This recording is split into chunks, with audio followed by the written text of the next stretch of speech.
nosso tópico de hoje, a gente conversou bastante sobre o envelhecimento, os desafios, as dicas, os pilares desse envelhecimento, como ele pode ser mais ou menos saudável, como a gente pode acentuar mais ou menos esses declínios inerentes ao envelhecimento.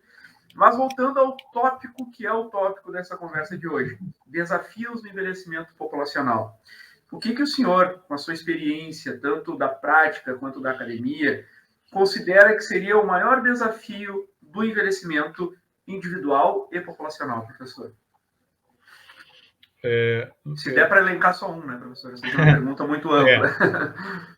Eu acho que eu vou tentar falar de duas coisas que eu acho que são importantes, Luiz. Primeiro delas, como profissional da saúde, eu acho que a gente deve olhar o envelhecimento não pela ótica da saúde e da doença, né? Que isso seria um equívoco da nossa parte, mas pensar no processo do envelhecimento associado a uma ideia de autonomia e independência que pode ser construída ao longo da vida. O que eu quero dizer com autonomia e independência? Um idoso saudável é um idoso que consegue executar e decidir. É um idoso que é autônomo e independente. Nesse sentido, aí nós temos um grande desafio como profissionais da saúde, Luiz.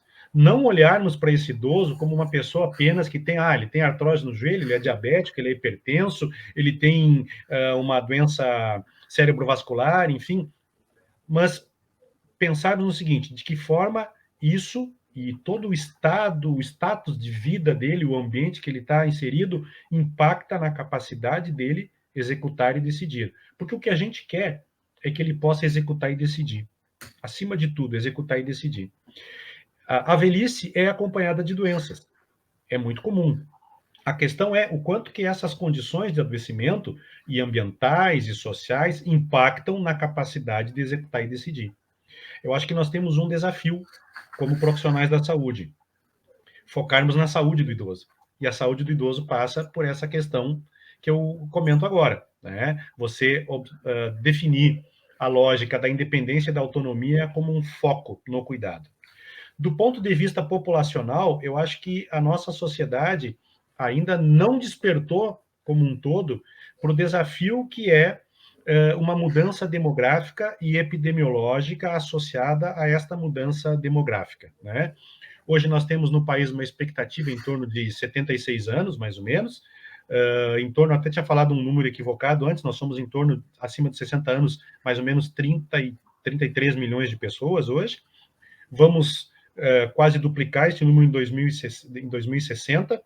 Como é que nós vamos trabalhar com isso? Como é que nós vamos reagir com isso? Como é que nós vamos lidar com isso? Né? Qual é o papel deste sujeito nesta sociedade?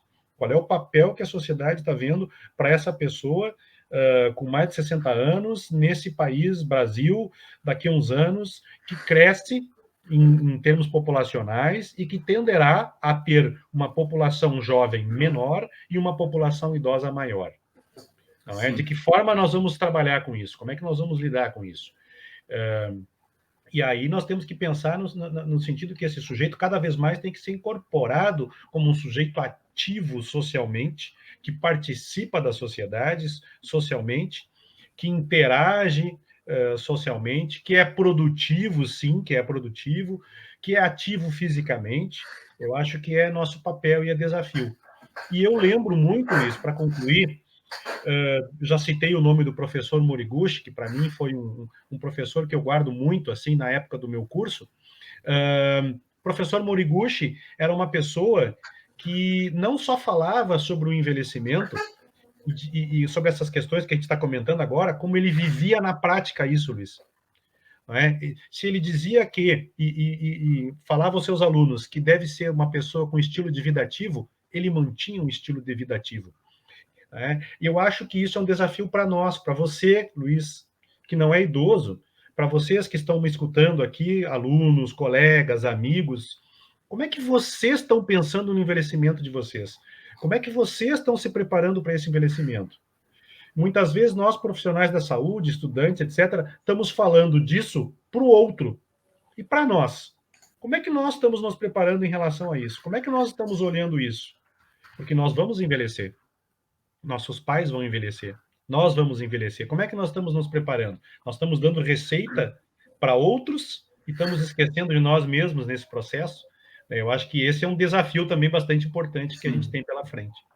As futuras gerações de velhinhos, né? Eu sempre digo que as gerações de idosos vão sempre evoluindo, cada uma vai ser diferente da outra, né? E isso vai suscitar cada vez mais um entendimento sobre isso, né, professor?